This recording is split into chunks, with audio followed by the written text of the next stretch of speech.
Shalom saudara. Hari ini kita akan belajar mengenai kerajaan Allah. Apa itu kerajaan Allah? Karena Alkitab berkata di Matius 6:33, tetapi carilah dahulu kerajaan Allah dan kebenarannya. Jadi Alkitab Matius 6:33 meminta kita untuk mencari kerajaan Allah dan kebenarannya. Akibat kerajaan Allah dan kebenarannya ketika dicari dan ditemukan, maka semuanya ini akan ditambahkan kepadamu. Semuanya ini, semua apa yang ditambahkan? Berkat-berkat dalam hidup kita, kesembuhan atas penyakit kita akan ditambahkan. Tetapi kuncinya, carilah dahulu kerajaan Allah.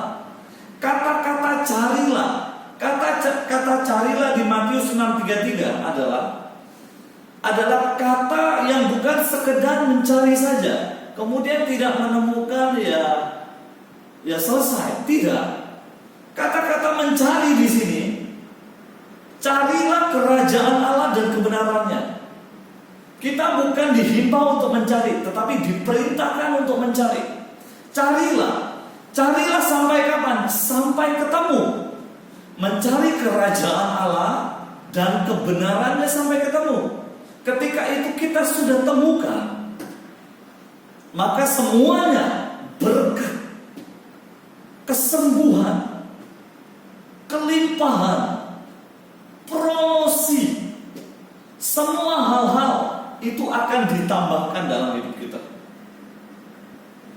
Apakah kerajaan Allah itu? Bagaimana mencarinya? Kenapa Tuhan sampai mau kita mencari kerajaan Allah? Kita buka 1 Korintus 4 ayat 20. 1 Korintus 4 ayat 20 berkata, sebab kerajaan Allah bukan terdiri dari perkataan, tetapi terdiri dari kuasa. Alkitab menjelaskan kerajaan Allah itu bukan perkataan, tetapi kuasa. Jadi kalau kita terjemahkan kembali Matius 6:33, tetapi carilah dahulu kerajaan Allah, yaitu kuasa yang ada di dalamnya dan kebenarannya, maka semua akan ditambahkan kepadamu. Kisah Para Rasul 1 ayat 3 menarik sekali. Berkata demikian, kepada mereka Yesus menunjukkan dirinya setelah penderitaannya selesai. Jadi waktu Yesus selesai disalib, kemudian dia bangkit kembali, kemudian dia menampakkan dirinya kepada murid-murid. Di Kisah Para Rasul 1 ayat 3, kepada mereka, kepada siapa? Kepada murid-murid. Yesus menunjukkan dirinya setelah penderitaannya selesai. Dan dengan banyak tanda, Yesus membuktikan bahwa ia hidup. Sebab selama 40 hari Yesus berulang-ulang menampakkan diri dan berbicara kepada murid-murid tentang kerajaan Allah. Bayangkan saudara, waktu Yesus bangkit dari kematian, dia berusaha untuk bertemu dengan murid-murid yang dikasihinya. Dia mengajarkan mengenai apa? Mengenai kerajaan Allah. Makanya waktu di Matius 6:33, waktu Yesus belum disalib, waktu dia masih di bumi, masih mengajar, dia begitu menekankan, dia begitu membicarakan kepada kita supaya kita apa? Supaya kita mencari dahulu kerajaan Allah dan kebenarannya, karena ini adalah kuncinya untuk semua hal-hal yang duniawi, hal-hal untuk kebutuhan tubuh kita, untuk kebutuhan jiwa kita, itu ditambahkan. Yang menarik lagi, di Kisah Para Rasul 1 ayat 8, di Kisah Para Rasul 1 ayat 8, Yesus menyimpulkan satu hal. Dia berkata demikian, tetapi kamu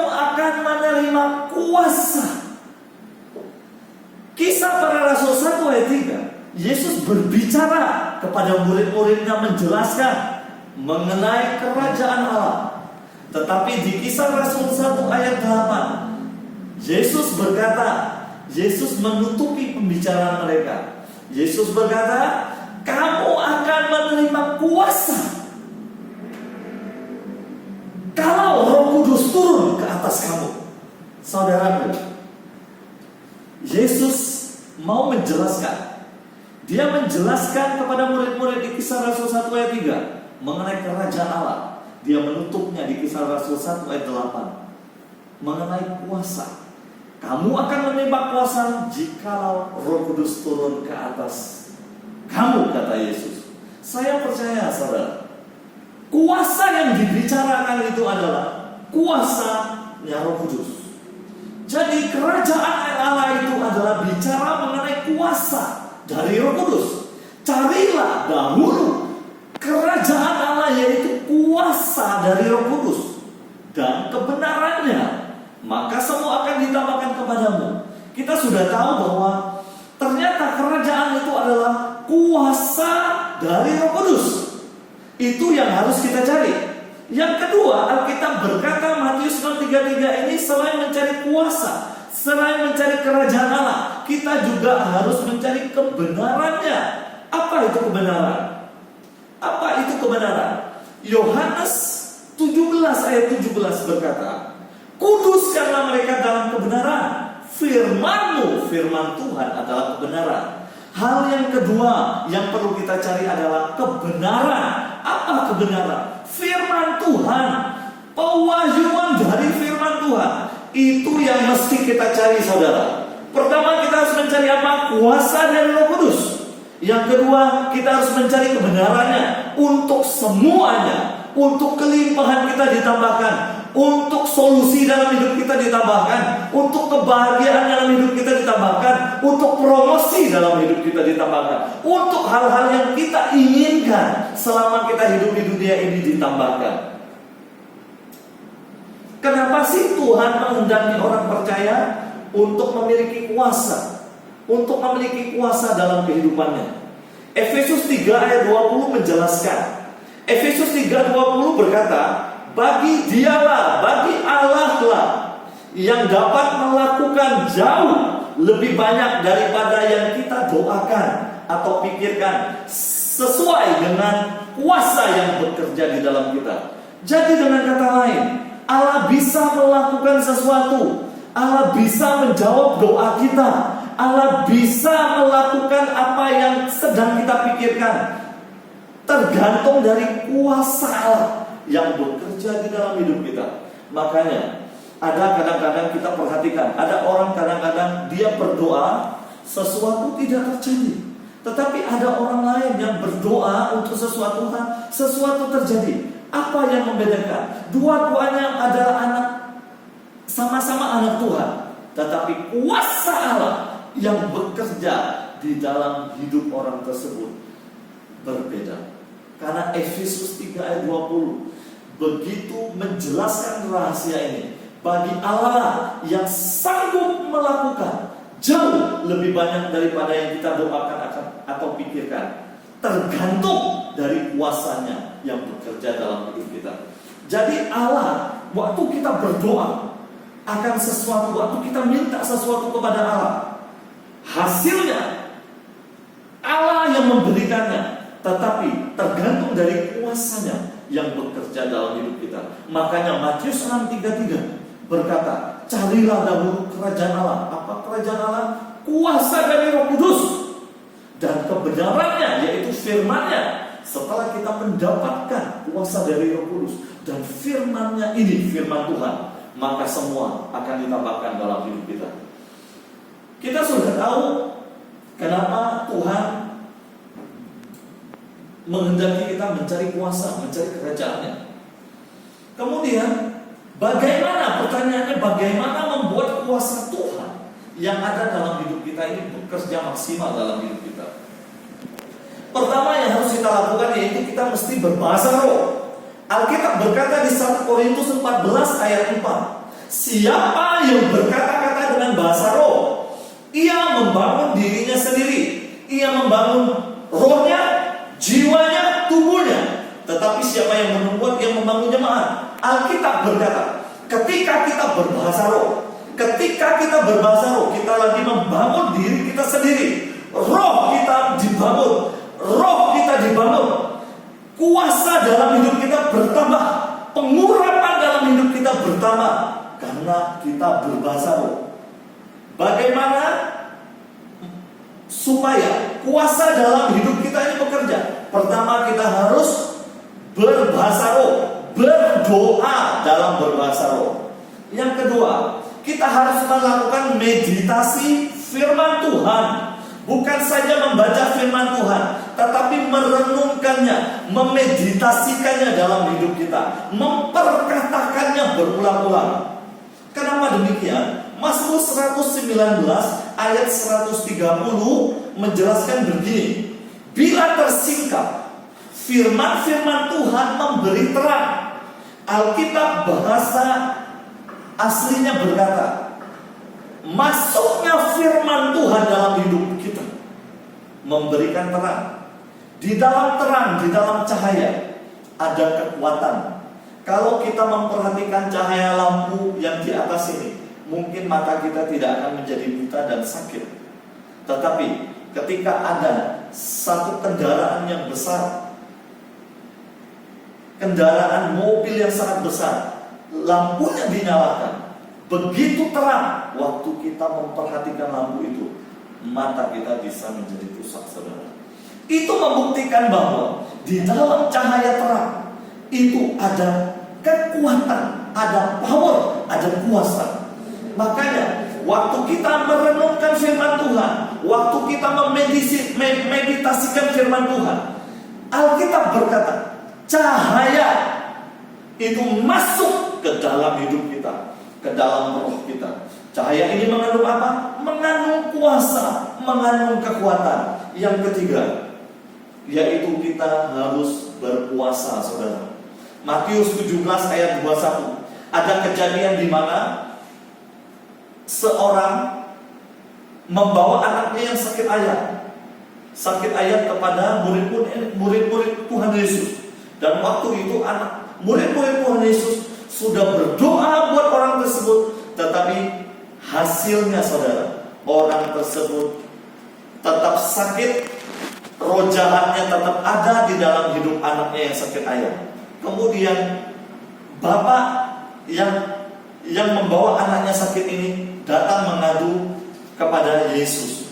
Dia berkata, Yesus, saya sudah membawa anak saya sakit ayam kepada murid-muridmu, tetapi mereka tidak bisa menyembuhkannya. Kemudian Yesus memerintahkan roh yang menyebabkan sakit ayam itu keluar dari anak bapak yang sakit tersebut. Dan Alkitab mencatat, seketika itu juga ketika Yesus memerintahkan roh itu keluar dan anak itu sembuh. Kemudian murid-muridnya waktu berkumpul dengan Tuhan Yesus, murid-muridnya bertanya, kenapa kami tidak bisa menyembuhkan anak yang sakit ayam itu? Yesus menjelaskan, jenis ini tidak dapat diusir kecuali dengan berdoa dan puasa. Dari sini kita mengetahui bahwa Yesus mengungkapkan, menyatakan, memberitahu rahasia bahwa doa disertai puasa itu memiliki kuasa, di mana ketika tanpa puasa kita tidak bisa melakukan hal tertentu, tetapi dengan doa dan puasa hal tertentu yang menjadi pergumulan kita akan bisa diselesaikan. Jadi ada 3 hal di bagaimana membuat kuasa Tuhan yang ada di dalam hidup kita ini bekerja. Pertama, yaitu berbahasa roh. Yang kedua, melakukan meditasi firman Tuhan, mengucapkan firman Tuhan berulang-ulang dalam hidup kita. Yang ketiga, berpuasa. Ketika kita melakukan 3 hal ini, saya percaya, saudara, kuasa Tuhan mulai aktif dalam hidup kita. Ketika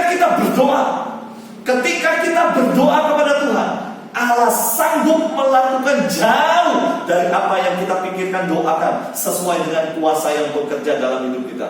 Saya percaya Ketika kita melakukan ketiga hal ini, kuasa Allah dalam hidup kita akan bekerja. Mari siapkan diri kita. Saya berdoa buat saudara. Tuhan, terima kasih Engkau sudah menjelaskan apa itu mencari kerajaan Allah dan kebenarannya. Kami percaya Tuhan, kerajaan Allah itu adalah kuasa dari Roh Kudus itu sendiri. Dan kebenarannya itu firman-Mu. Kami percaya ketika kami memiliki kuasa Roh Kudus bekerja dalam hidup kita, belum dalam hidup kami. Ketika kami mengerti akan firman Tuhan menjadi pewahyuan dalam hidup kami, maka semua akan ditambahkan kepada kami. Terima kasih Tuhan. Dan saat ini kami percaya kuasa Roh Kudus turun atas kita semua di dalam nama Yesus. Kuasa Tuhan turun, pengurapan Tuhan turun di dalam nama Yesus. Di dalam nama Yesus. Bagi Anda yang sakit, taruh tangan kanan Anda di tempat yang sakit. Saya mau berdoa buat saudara. Di dalam nama Yesus, apapun sakit orang yang menyaksikan khotbah ini, di dalam nama Yesus aku mengutuk rasa sakit tersebut. Aku perintahkan keluar saat ini di dalam nama Yesus. Roh kelemahan tubuh keluar, sakit penyakit keluar di dalam nama Yesus. Demam keluar di dalam nama Yesus. Sesak napas berhenti dan keluar di dalam nama Yesus. Semua virus, termasuk virus corona, mati dan menghilang dari tubuhmu di dalam nama Yesus. Terima kesembuhan dari Allah, terima pemulihan dari Allah, terima pemulihan dari Allah di dalam nama Yesus. Di dalam nama Yesus. Shalom saudara, God bless you.